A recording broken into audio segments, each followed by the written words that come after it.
Welcome one and all to part 2 of my review of Cyberpunk 2077. In my last video, I disclosed that CD Projekt Red did not allow me to use my own gameplay footage until December 9th, which is today as of the publishing of this video. So this part 2 of the review will be dedicated to me showing a lot of what I said in part 1. So do watch part 1 as this video assumes you did watch that.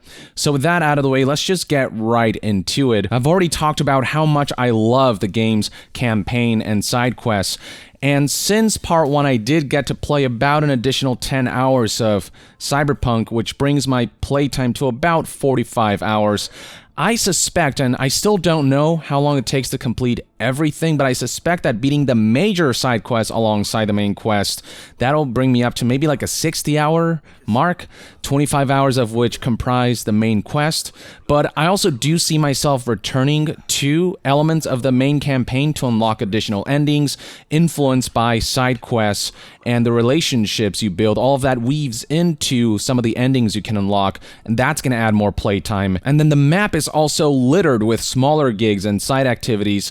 There are more generic and more clear-cut quests, but they're there, and for completionists, beating all of those could rack up playtime even higher. I suspect that, 70 to 100 hours is about how long it'll take to complete the game in its entirety on your first run, on your first character, depending on how much time you take with it. It's gonna be less than Witcher 3, I definitely know that for sure, but it still feels like a chunky experience, and this is excluding the replayability, as different life paths can open up certain dialogue options and provide additional insight that you wouldn't be able to obtain as another life path, and replaying the game to make different choices in side quests will also influence people to maybe start a new game with a different life path, as side quests in particular, they can be fairly malleable in certain situations and can lead to certainly very different results, different outcomes. Do keep in mind that only about the first hour of the game is completely different to each life path. It takes about an hour to complete the intro mission of a life path, and then all that converges into a main quest that, while there are some variations here and there, for the most part, does have players doing the same things regardless of which life path they take. But again, dialogue options are different. You get different insights and certain variations depending on the life path you took. Though I still haven't fully explored all of the differences of picking different life paths. Now, having played through more side quests since review part 1, I must say the game continues to impress me with its stories and the sequences that it displays. Some of the side quests that I encountered are quieter, and all of it was completely comprised of essentially dialogue, talking to characters, getting to know characters. So it was all just conversations, essentially, that get you right in the feels. And there are also enough humorous moments within certain quests that I was genuinely just chuckling and laughing. Hey! And I was so pleased with that, because a game needs both the highs and lows, the quiet and the loud. And the quiet quests in this game are really spectacular because the dialogue is so well written. And so you're just kind of absorbed, and it feels like an interactive first-person visual novel or movie with a ridiculous amount of detail, and I was so 100% okay with that. But there are other side quests that are obviously more action-heavy. There's some that you think is one thing, but then takes a life of its own. You think it's maybe a simple hit job, and then it evolves into a completely different beast. There are others that do involve you having to assemble a crew, and maybe you're going to pull off a heist, and that leads to some memorable kind of high action sequences. I don't want to spoil anything, but the side quests in this game consistently entice and surprise and get me to care.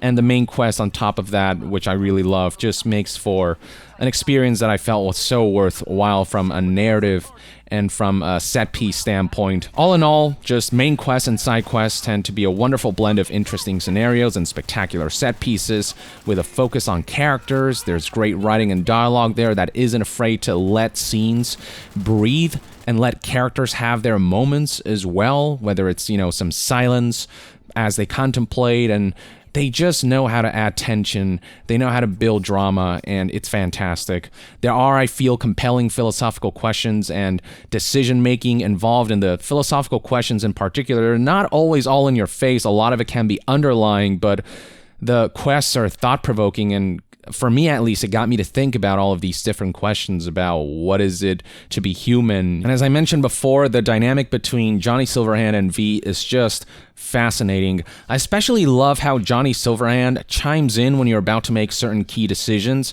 He has his own thoughts on the choices he would make if he were in my shoes. What if I miss this time? Enlighten me. Braindance chick is hiding something. And so he'll chime in, and sometimes he's right, sometimes he's wrong, or I should rather say sometimes his views align with yours, sometimes they don't.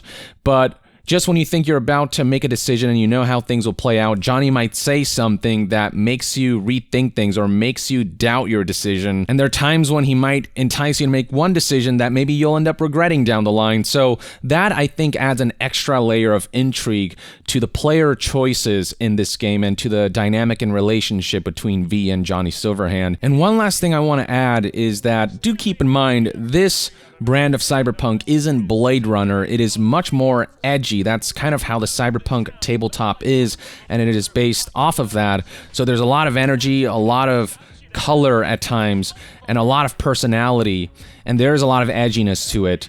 But there are also those somber moments, those quiet moments that are more akin to Blade Runner. So I find that there's a good balance of the edgier stuff, the stuff that's more about the attitude, and then the stuff that's more about getting to know characters and coping with some of the shitty circumstances of this dark future. It's brilliant. I love the narrative beats of this game across the board. So, with that out of the way, let's go ahead and dive into presentation. I've said in part 1 that the open world in this game is possibly the most gorgeous and most detailed open world I've ever seen in a video game. The attention to detail is impeccable, and the scale of Night City is often astounding. Beyond visuals, the soundscapes act as the cherry on top to make this world feel that much more alive and lived in. And let me just show you straight up footage that highlights the splendor of Night City. Grisly halt following a failure in a neural stabilization system.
At night. How many stations are in the NCAR system? Which city district boasts the best burrito in town? The answers to these questions and more can be found at the address of the...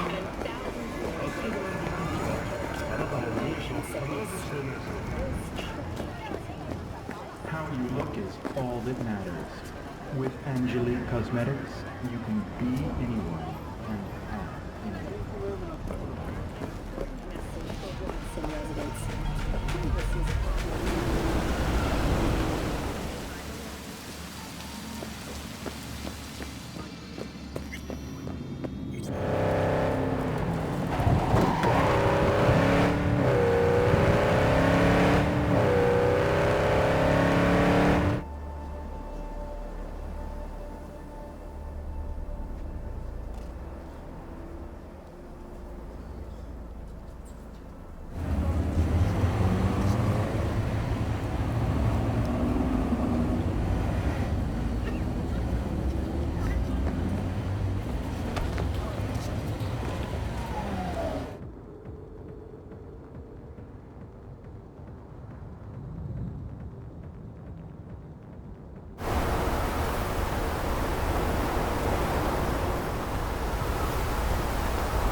I don't want to add much more to that because the footage really does speak for itself.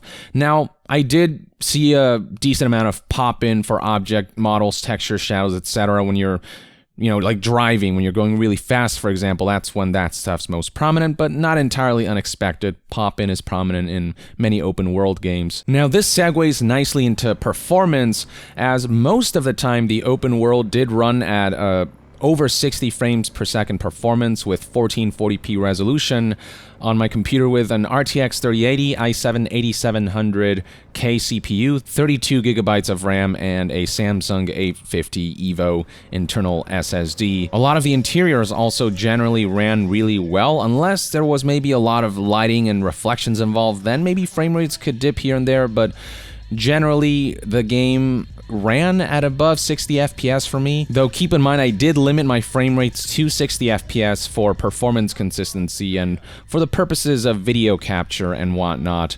Though this is also a good opportunity to show you that there are denser regions of Night City with more lighting effects and more reflections and the like that can see frame rates dip into the 50s despite my pretty high-end specs. It's far from unplayable or anything, especially with G-Sync on, but I would certainly feel it when the frame rates dropped. I could feel a little bit of that chugginess in specific areas of Night City.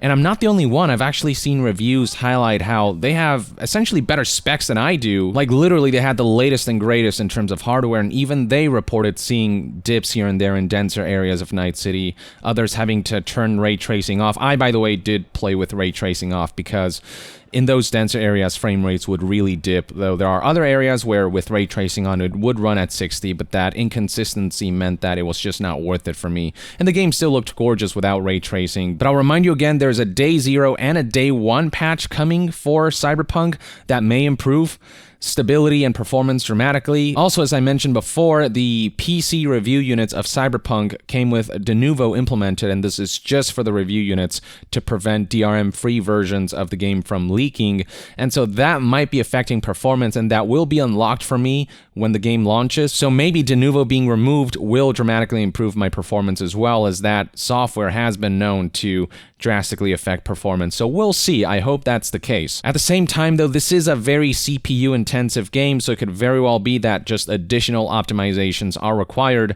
to get the most performance out of this ultimately gorgeous title. But beyond the macro details of the open world, I really want to spotlight the incredible work CD Projekt did with character models and their animations. They looked pretty incredible when CD Projekt Red showed them off during their own marketing gameplay footage, and in my experience, the fidelity showed then is representative of what I saw in the final product. And just to show you right here, live, like even generic NPCs walking the streets can look pretty good. Hey, what's up, man? Like, when the lighting hits just right, there's just so much detail that you can see in the clothes that they're wearing, and the way their skin reflects light and the veins on their muscles and everything. Now, obviously, more essential NPCs have extra details added to them, but overall, the tech implemented here for character models is mighty impressive, and the lip sync technology that uses AI means that lip syncing, for the most part, is generally really good when the bugs don't get in the way of that. But what really brings these characters to life, in my opinion, is the animations. The fidelity in some of these animations feel like what you'd get in cutscenes of high-budget linear action-adventure games, except in this game, all that is implemented seamlessly within an open-world RPG environment, which is quite the achievement, because in open-world RPGs like this, there tend to be compromises on that front, but when it comes to the essential characters and NPCs, the details are really incredible. Key characters in particular just move so realistically with minute movements and behavioral tics that feel unique to those specific NPCs that make them feel real. And I'm not just talking about the more cinematic sequences seen in main quests and side quests. Even idle animations can feel just a step above what I've seen in other games, just incredibly detailed and a lot going on there. And this all happens in a genuinely immersive first-person view experience that only really cuts away when a quest time skips forward during a sequence, but other than that, it feels like a one-shot first-person cinematic experience because everything happens right in front of your eyes, and there's just so much detail and life to the NPCs, and the world on top of that looks so incredible, and it's just such a great set for the characters to shine. The interiors and exteriors are equally detailed and handcrafted and put a lot of care into them. And first person is especially immersive when somebody's driving you and you're on the passenger seat and you're both looking at the splendor of Night City through the car window while also turning to the NPC to speak to them. And in those sequences, the NPCs have great facial animation and nuance, and just animations as a whole are fantastic. And it's so immersive, and I never skipped car rides. You can skip them, but I straight up chose not to because I was so immersed in those moments that I thought it was worth the experience of seeing the car rides all the way through. And the visuals would be nowhere near as effective without the game's incredible music and sound design, which are always so on point when it comes to setting the mood. Let's move on to gameplay and actually go into the game live.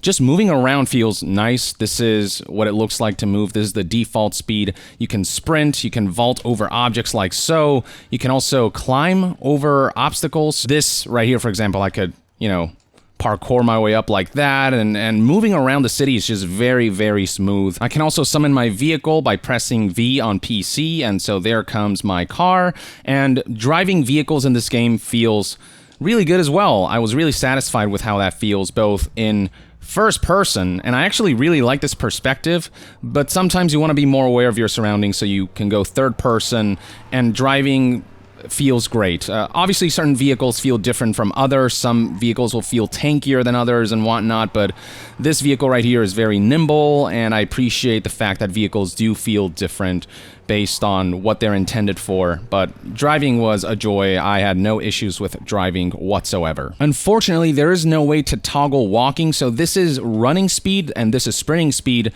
There is no way for me to toggle walk on keyboard and mouse. If I use a controller, though, I can obviously move slowly like this and tilt the analog stick to move faster, and you can really kind of cinematically bask at the city itself. But on keyboard and mouse, you're always in running speed. So sometimes, say I want to follow this NPC because this is maybe a character in a quest and they're talking and walking, I have to essentially go like this, stop, let them continue, walk again, or run again, stop, because there is no way to walk.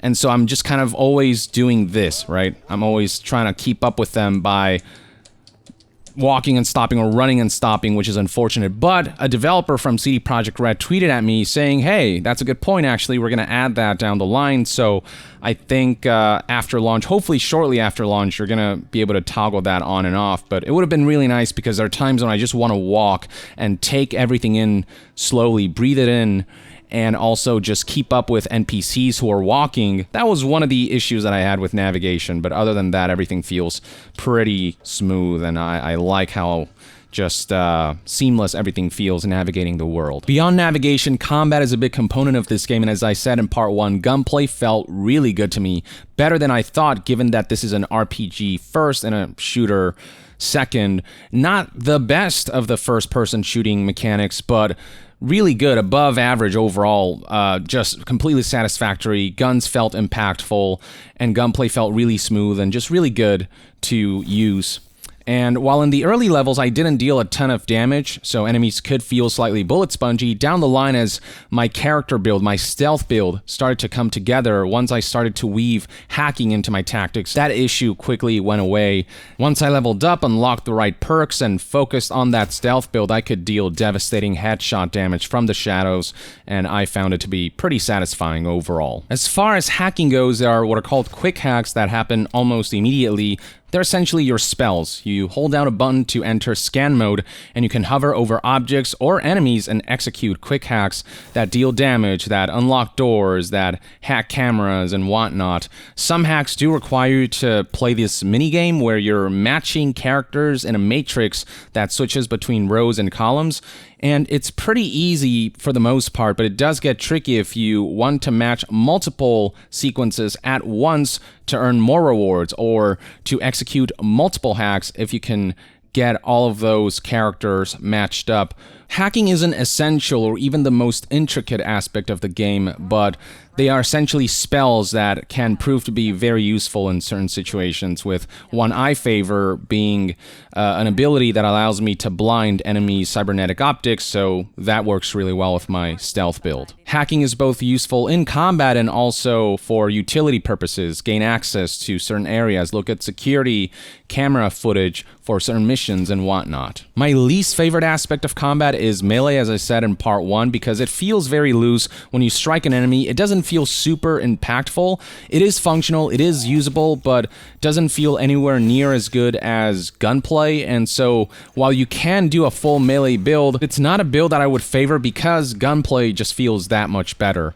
Though rushing enemies with my katana here and there could be fun, but still melee strikes just need a bit more oomph and impact, and one-on-one duels in particular I think need more work. Another issue I raised in part 1 was the way the game maps dodging to double tapping a direction, so tap tap like that and then V will dash. And you can also hold a direction and double tap the crouch button to dodge as well.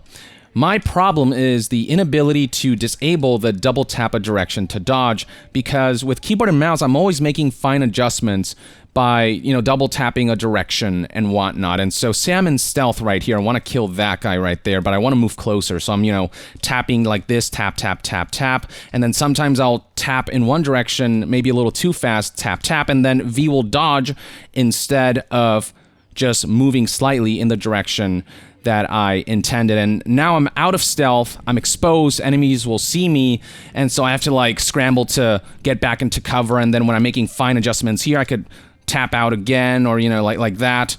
And so that's annoying, and that can get in the way of my stealth experience, or just mobility and navigation as a whole, where even if you're not in stealth and you just want to see an NPC at the center of your screen, you'll kind of go tap, tap, tap, and then you'll dodge instead. So that is an issue. So I hope CD Projekt Red makes that a lot more customizable, so that I can either adjust the timing of the double tap so that I have to press them faster for that to dodge, or to disable that outright and allow me to map a button to it instead of the double tapping a direction, because it really can be very disruptive when I'm trying to sneak around and I'm making these fine adjustments with keyboard and mouse. But all of that aside, combat ultimately feels very fulfilling and satisfying, bolstered by the extensive progression system in this game that I've only scratched the surface of. I've made a silenced pistol / sniper rifle stealth build, but there's so many other paths and builds that I haven't explored, and I'd like to show you how progression works in this game. There are 3 key layers, starting with gear.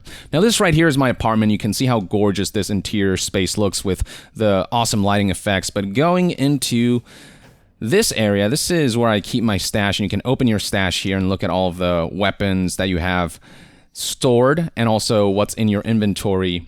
And going into the inventory menu here, you can see that you've got your primary, secondary, and tertiary weapons. You've got your armor here. You've got head, so you've got face and headwear. You've got outer and inner upper body clothes, and then you've got pants, shoes, and then special allows you to wear entire clothing sets, essentially. And from here, you can click on one of these slots to equip a different weapon. You can equip melee weapons, and also you can equip attachments from this tab right here. And also going into the armor menu, I only have the one hat, which is why it only shows mods, but if I go to upper body here, I have a number of these, and you can equip them whenever you like, and you can really customize the character's appearance through this system. So you can give your character a more tactical look by equipping, you know, tactical vests like this, and there's another one here from Arasaka that also has an interesting look. And then from there, you can go into your inner attire and equip tank tops like this, if that's kind of more your vibe, or something long sleeve, or maybe something more formal like that. And so you can really kind of go all out in customizing your character and give him all kinds of different appearances. And going into my stash, you can actually see just all of the different attire that I've collected. And some of this stuff is lower level, but just in case I want to customize my character, I've been collecting different attire, and you've got, you know, everything from masks to sunglasses to, you know, different types of jackets and inner clothes and different types of pants, and it's all pretty extensive. But there are unintuitive elements to the game's inventory management. So, for example, if I want to equip a silencer, I have to go to inventory, go to a weapon, then I have to go here, then equip a silencer, and then I can back out. I have to back out a couple times, and then finally I have disabled the silencer on my weapon. And the reason I disable my silencer sometimes is because you deal more damage when silencer is unequipped, and so maybe sometimes you just want to unattach it, and there should be a way to do this without going into the inventory, but that option isn't there right now. There is a wheel here that you can access, like so, and maybe like applying that functionality here might have worked, but me having to go into inventory, and just there's so many steps to just installing a silencer and just trying to adjust your attachments. And there are also certain consumables that take way too many steps to actually consume, while heals are accessible here on the wheel, and you can like change which heal you want to use intuitively through this menu. When it comes to food, for example, that do grant bonuses, I have to go to inventory right here, go to backpack, or actually I guess I could just go here, go to backpack, and then go find the consumables tab, and then I use it from here, but I cannot assign these to, say, the number keys. 1, 2, and 3 are reserved for primary, secondary, and tertiary, but 4, 5, 6, 7, 8, 9, 0, minus, and plus, you know, those are not mappable, and I wish they were, so that I won't have to access inventory all the time when I want to switch between certain armor pieces, eat specific consumables like food and drinks and whatnot. So that would be a nice addition for a future update. Inventory can also feel cluttered and unintuitive because as you're scrolling through these elements, I mean, there's so much stuff that gets in the way of you being able to look at your entire inventory. I also do wish that they would show weapon names at a glance instead of having to hover over a weapon for the name to become visible, because some of these weapons, I mean, they have the same name, but maybe you want to only keep the higher level and higher rarity version of that weapon. But it's hard to do that when you're looking at all of these weapons, and weapons of the same type, like these two. These are both DS1 Pulsar, but you can see that their color scheme is different. And so there are times when your eye at a glance perceives them as two different weapons. So right here, for example, looking at my stash, maybe I want to compare the weapons that I have here to the weapons I have in my stash, so I can get rid of maybe the weaker or less rare versions of the same weapon. But without the weapon names, I really have to kind of scroll to the different weapon types and make sure I can go by appearance, but sometimes the same weapon has different color schemes, and so they can sometimes look like different weapons. So all of that contributes to making comparing and contrasting and getting rid of the same versions of a weapon more difficult than it should be. And while you can sort by name, because the name isn't shown at a glance, it still can make it difficult for me to try to see where all of the same types of weapons are. And then there are also elements of the inventory menu that are bugged. So looking at the stash right here, you can see that some of the weapons show 0 DPS, so I cannot actually compare what I have in stash versus what I have equipped. Another feature of this game is crafting, where you can look at your inventory and you can disassemble weapons. Like, say, this one, I can hold Z, disassemble that for crafting materials, but you cannot disassemble weapons in your stash. And I wish you could do that. You have to take it out and then go to the inventory menu like so, and then go to, backpack or your weapons menu here, and then disassemble, which again just is way too many steps for a very simple action. Also, say I want to equip a new weapon, there's no option to carry over the attachments and mods. So say I want to equip a different weapon because it's more powerful with the same scope and silencer. Let's say I want to go with this pistol right here. Nothing carries over, and there's no option that says, hey, you want to transfer stuff over. So that makes it unintuitive, and now I have to look for that weapon again. I think, yeah, it's this one, judging by the fact that the silencer and the crosshair icons here are highlighted because I have a scope and a silencer equipped. I would have to go like this. I have to middle click, unattach those, then unequip this weapon, then go here, look for another gun that I want to equip, like, say, this one. Then I have to go here, equip the appropriate scope and the silencer that I want, and so that whole process could be simplified, but right now it just takes too many steps. So those are unintuitive elements that made me spend a lot more time in the menus than I should have. So now if I want to re-equip everything, oh, here's a glitch. So see how right here I cannot look at my muzzles? For some reason, I have to like go to another tab and then go back here to be able to see that.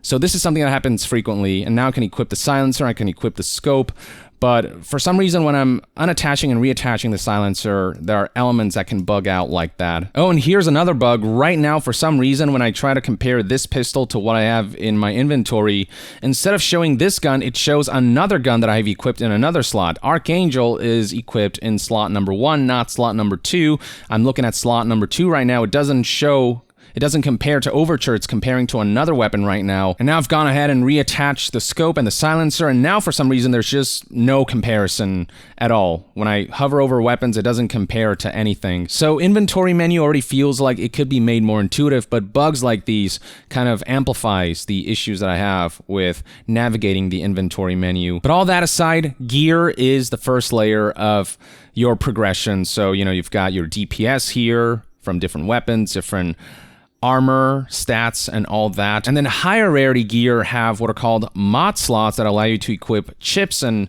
cybernetics that enhance elements. Like this chip, for example, increases crit damage. This chip increases damage by 7. And then armor also have their own mod slots as well. So with this armor, for example, you've got a mod that reduces damage from negative status, increases carrying capacity. This armor here has increased crit damage, so on and so forth. So this adds an extra layer of customizability. So that's gear. The second layer to character progression is leveling up. So going to the character menu here, you can see that I'm level 26, and you earn attribute points and perk points by leveling up. Attribute points can be spent right here. So these are the 5 attributes in the game, and I have focused mainly on reflexes and cool for handguns and sniper rifles, as well as stealth. And upgrading these different attributes grant bonuses. So reflexes, for example, increasing that will increase your passive evasion, your crit chance, and your mantis blades damage. Cool will increase crit damage, will increase resistances, stealth damage, and reduce the speed at which enemies detect you, and increase monowire damage. And I could go through these, but I won't, but you get the idea. And then when you dive into each of these attributes, you will find skills like assault, handguns, blades, and this is part of the reflex attribute. These have just a ridiculous number of perks, and you can see right here how I've heavily focused on handguns, increased crit damage. You've got increased damage with pistols and revolvers to enemies that are 5+ meters away, that are far away. You've got headshot damage multiplier that increases with this perk, and I could just go on and scroll through all of these, but that would take just hours and hours. And then going to body, for example, that has its own skills with just so many perks, and I haven't even touched so many of these. Like, I've only touched this one here that increases my carrying capacity, but going to cool, cold blood, I have not touched at all. So there are so many perks that I've still not yet explored. Just the number of perks and customization options in this game are so extensive, and I really love that. And beyond all of that, on top of that, there is an extra layer of each skill. So in the case of the reflex skills, assault, handguns, and blades, these skills also level up on their own. So let's look at handguns here, which is at level 13. You level those up by doing the activity that is associated with that skill. So for handguns, obviously shooting pistols will level that up. For cool here, stealth, which is at level 12, doing stealth kills will level that up, so on and so forth. And there are perks associated with leveling up those skills. So going to handguns here, for example, at level 2, reduces the ADS time of your pistols and revolvers by 20%. Level 3, you get an additional perk point. Level 4, reduce the recoil, and you could just go through these. Each skill has 20 levels, and each level gives you some kind of bonus. This is for every single skill in this game. So the complexity here is kind of astounding, overwhelming at times even, but once you hone in on a focus, you know, how exactly you want to play your character build and tailor to that, I think this progression system works incredibly well, and the fact that there's so many perks that I still haven't really delved into is going to really encourage me to try new character builds with different characters, so it's just fantastic all around. Last but not least, you have cyberware. So I don't have a ton of cyberware, but all of these grant their own bonuses and even new abilities. There is a leg cyberware that gives you the ability to double jump, for example. And within cyberware, you can equip cyberware mods that add additional enhancements. I've got things like titanium bones equipped that grant extra carrying capacity. My nervous system has this Kerenzikov cyberware that slows down time when I dodge. And then this right here is my cyberdeck cyberware. This is what allows me to equip the spells, the programs that allow me to hack. And the first one that I had only had 2 slots. The one that I got here, an upgraded version, has 4 slots. And RAM is basically mana, the resource used to cast your spells, your programs. This has a base RAM of 9, and the skill tree for hacking also allows me to increase the rate at which I recover RAM and the amount of RAM that I have. I mean, I could spend so long just talking about this stuff, but yeah, the 3 layers, gear, leveling, and cyberware contributes to an incredibly complex progression system that just gives you so many options. It's one of my favorite aspects of this game. And you layer that on top of combat that feels really good, on top of really varied quests with compelling stories, on top of some of the more generic side quests, but also enough of those really handcrafted quests, both in the main storyline and some of the side stories with certain key characters, on top of the open world, the gorgeousness of it all, just how lived in and lifelike everything looks, the details in character models and animations. You combine everything, you've got just one of the most stellar video game experiences and a truly marvelous technical and creative achievement that is unfortunately marred by bugs, and I'm going to show you footage of that. Though let me remind you again, there's going to be a day 0 and a day 1 patch. I don't know how many of these issues will be fixed when the game finally launches, but by showing you this footage, I hope to at least warn you about some of the potential issues you might encounter, just in case the day 0 and day 1 patch don't prove to be as effective as I hope that they are. So I'm going to show you a montage of those bugs, and keep in mind that I'll maybe only show one example of a bug. That bug likely persisted throughout my whole experience. It isn't just something that happened once or twice. It happened enough where it disrupted the experience. So check it out. How's it going, honey bun? What? You want a new friend? Not yet. Just a short one.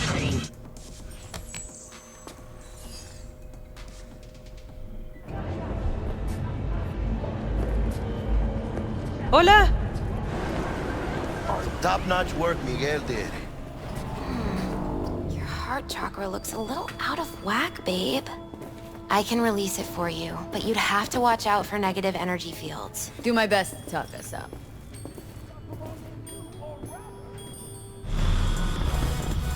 Welcome on board this Delamain service. With Delamain, you leave your problems at the door. Welcome on board this Delamain service. With Delamain, you leave your problems at the door. Rooms, and follow all instructions given by staff.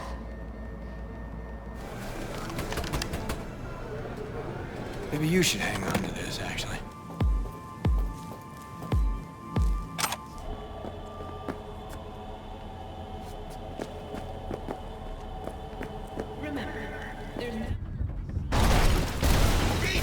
Motherfucker! Johnny, you see what happened? Something feels off here. You don't say.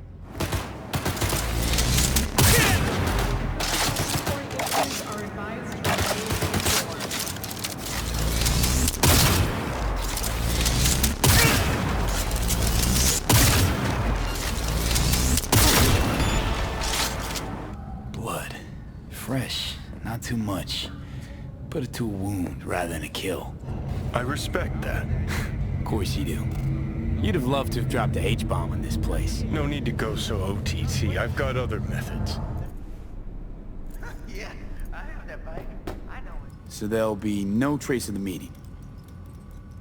Well, I could say yes, but that would strip it of mystery and suspense, wouldn't it? Once you're in there.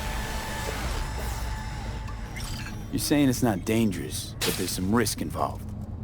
That is one way to put it. One thing is for sure. So hold up. Consider my interest piqued.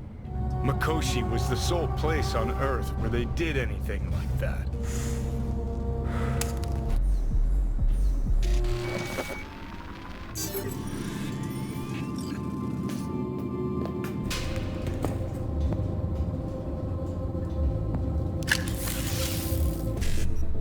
When you asked me to scour her behavioral chip, I was just about done dealing with your shit.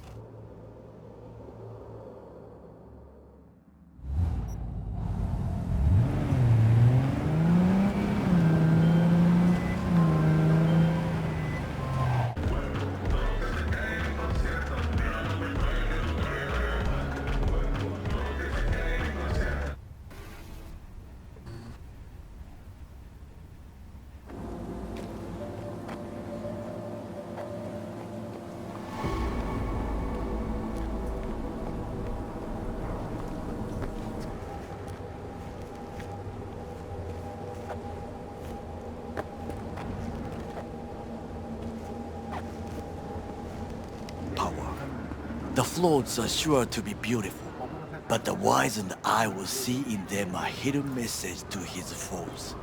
What message would that be?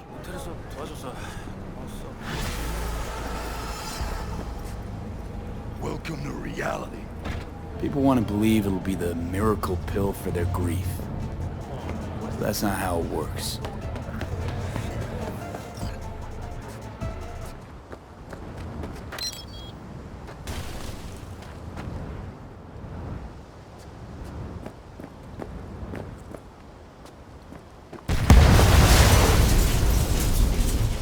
Grimy.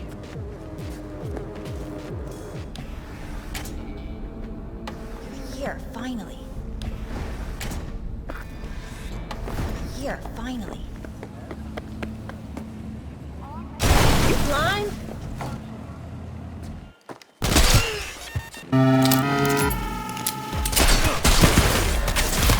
Open fire! Companion forever with you in your own consciousness. Just Child, think for a moment about what you're saying. Arasaka Corp has specifically limited access to the relic in order. Your promise is a lie.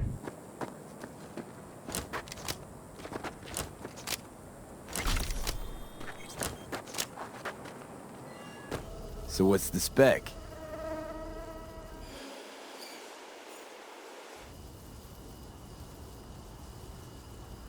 Only what I can surmise from what I see on TV. Yorinobu and his puppets grin at the cameras and insist that everything is under control. A vehicle of mine went dark near your position. When we met up, someone Fine. always died. Keep an eye out. I'm so very romantic. You don't miss life in Night City? At times, perhaps. I miss the feeling of having a new beginning. And there's some stuff that I can't show because it would be spoilers, but, you know, bugs can happen during key story moments that ruined the moment. And a couple times the game did crash, so that disrupted things further. So I really hope that the Day 0 and Day 1 patch fix most of this stuff, especially the stuff that really affects gameplay, the quests locking up and not progressing further, not triggering the right elements to progress, the crashes, the frame rate dips, and the frame rate bugs that can happen. All of that stuff especially needs to be fixed, but the visual glitches did take me out significantly from my immersion of this game. And this game is all about immersion. That's why the world is so detailed, why character models, NPCs, weapon designs, armor designs, clothes, the cultures that are evoked through the different gangs, all of that stuff is so incredibly immersive. And to see weapons floating in the air, NPCs T-posing and spazzing out, it just reminds you that this is a video game, and I would like for all of that to go away so that I always feel like I'm really inhabiting this incredibly constructed metropolis. The bugs are really the only thing getting in the way of this being, I think, a masterpiece. And a masterpiece doesn't mean a game that's perfect. It means a game that's just so impactful and leaves such a strong impression through unparalleled achievements. And this game really is a technical and artistic marvel, just brought down a couple pegs by those bugs. But it's worth repeating that this is overall an experience that I utterly fell in love with. It's a dream come true for a cyberpunk fanatic like myself, a consumer of cyberpunk media, whose top movies are Matrix and Blade Runner, you know. Like, for me, this is all I could have asked for from a substance standpoint. So that's part 2 of my review, and with part 1 and part 2, hopefully you've got a pretty clear idea for what kind of experience you can expect out of Cyberpunk 2077. Wake the fuck up, Samurai. You've got a city to burn. Have a great time in Night City. And, you know, let me know in the comments below once you've played the game, your thoughts and opinions on the game, what your experience has been like. And thank you for tuning in, and please, if you want to support the channel, purchase some merch, Yong Yeah Cyberpunk shirts. We've got hats, we've got surprise mechanics, loot box shapes, stress boxes, cups, you name it. Every purchase goes a long way to supporting the channel. Thank you for tuning in. Love you all, appreciate all of your positivity surrounding my content, and I feel so fortunate to be able to be a part of this review process. The fact that I got to play this game early, you know, is an incredible honor, and you guys have made that possible. So just huge kudos and thank you to you all. But with that, to be further updated on all things gaming news, reviews, and discussions, stay tuned right here on Yong Yeah. I'll see you guys next time. Yong out.